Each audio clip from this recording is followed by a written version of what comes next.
Hola, soc l'Oriol Rossell, soc crític, divulgador cultural i autor d'un cortocircuito formidable, un llibre sobre el paper que ha jugat el soroll en la història de la música popular. I a la Laie impartiré un curs que porta el mateix títol, un cortocircuito formidable, però que significa una expansió dels continguts d'aquest assaig. I partiré una mica d'un aforisme de Schopenhauer que deia que el soroll és el més impertinent de totes les formes d'interrupció, i a partir d'aquesta idea d'interrupció, de tall violent, d'ingerència d'allò que no desitgem, d'allò abjecte, no? Que deia la Cristeva,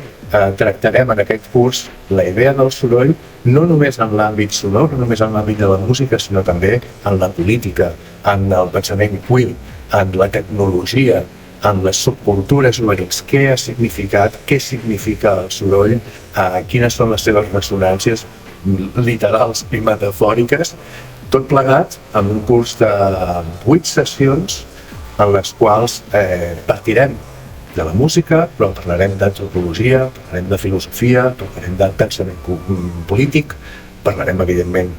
d'art, i us espero a tots i a totes.